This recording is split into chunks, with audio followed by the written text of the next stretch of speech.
G. Hall, and I'm the author of the Anne McFarlane series, The Black Velvet Coat, The Silver Shoes, and The Green Lace Corset.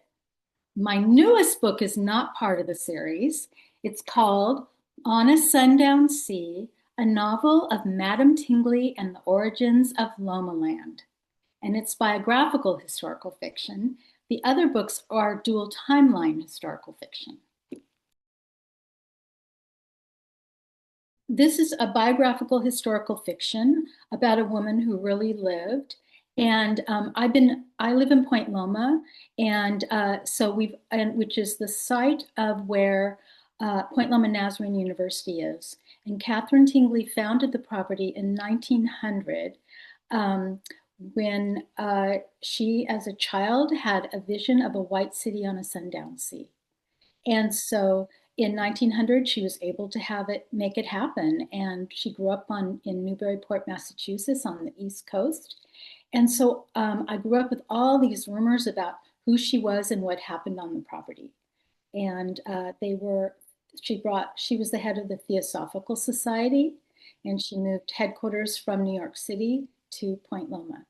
And so I wanted to know what was true. There were so many rumors about who she was and what they did there, because they did supposedly seances and lots of arts and culture. And there were some people that really liked her and some people that didn't. And as I was doing research, I thought, I'll just read a biography about her. But there wasn't one. And then I thought, well, I'll do a lot of research and read articles.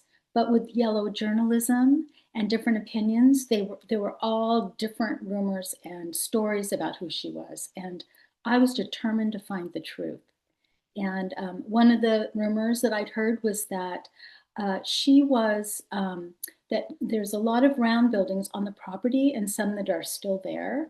And that she had built one of the buildings round so that because she thought her husband was reincarnated as a turtle and she didn't want him to get stuck in the corners. So that was one of the rumors that I wanted to know was true or not. And I found out.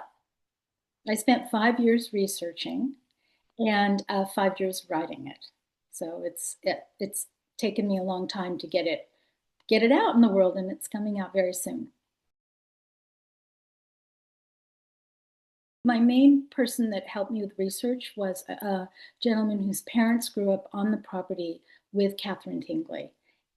And so he was really the one that helped me the most. And I did a lot of research about what theosophy was, and he helped me with that also.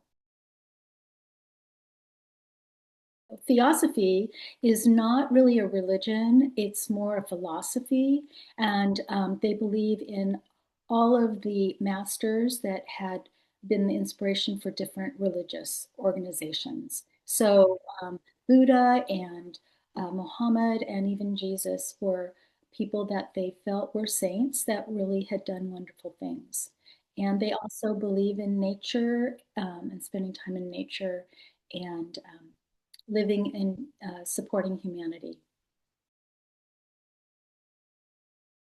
So I'm an intuitive writer, and I had been a teacher for 20 years, and didn't. And then when they took the arts from the classroom and it wasn't fun anymore, I was able to transition, and I started writing. I joined a group through Judy Reeves through San Diego Writers Inc. And so I just started writing, and I thought I'd write children's stories or maybe a memoir about being a classroom teacher. That's not what happened at all. Characters appeared on the page out of nowhere.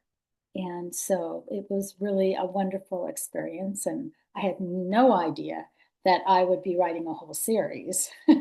I write from my heart, not my head, and I write all my first drafts in a journal, many times to a prompt. It can be a word or a phrase, and sometimes a picture.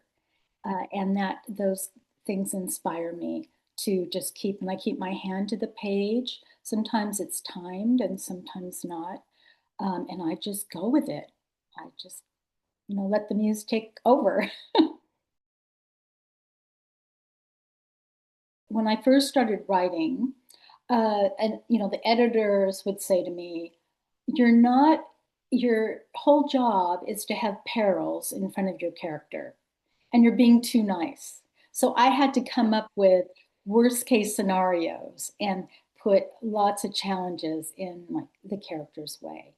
And so with the newest book, On a Sundown Sea, Madame Tingley had a lot of challenges, but which was great to be able to write to those challenges. But sometimes I would skip over them. So I would want to skip a scene. For instance, when she was a young girl, her father was a captain in the Civil War, and he took them to the front. And so when I wrote the scene, I just kind of said, "Oh, well, they were there."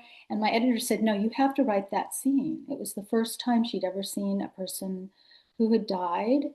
And it's important, if you didn't write it, it would be not doing service to this story. And so there were some scenes that I wanted to skip over. The other hard thing about this novel was I couldn't decide where to end it. I just kept going on and on and on. And she lived until she was in her 80s. And I'm like, I need to get this out in the world. I can't just keep going. And so I ended up working with a coach who was awesome. And he told me, I kept complaining, when is this going to end? And finally he said, Jill, it sounds like you're getting close. Go ahead and write the last chapter. Just jump forward and write the last chapter. And I sat down and I opened my heart and took my journal and I wrote the last chapter, and there it was.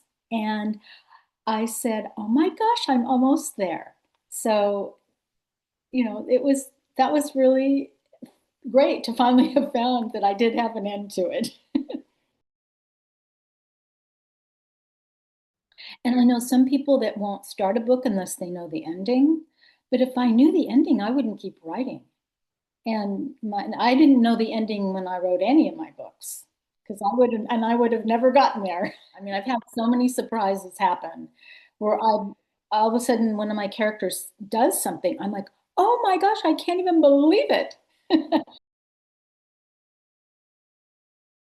Now that I've written 4 books, I think I can talk about how to do it. And I think that it's really important to practice writing often and develop a writing practice.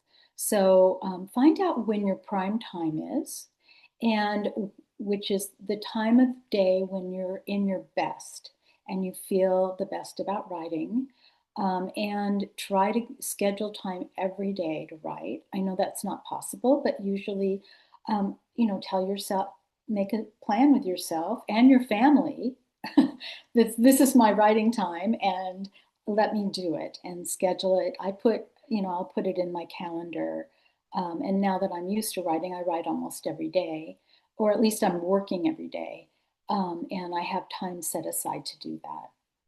So that's really important. And also, don't try to don't try to think about, is anybody going to like this, or just try to just go with it and don't criticize yourself. Just keep going and keep going and try not to worry about whether it's ever going to be published because it takes a long time, especially to write a novel. For me, I'm a perfectionist. And I don't want to get it out into the world until it's perfect. And there's no such thing as perfectionism. And my publisher says if there's not at least one little mistake, it's not going to seem authentic.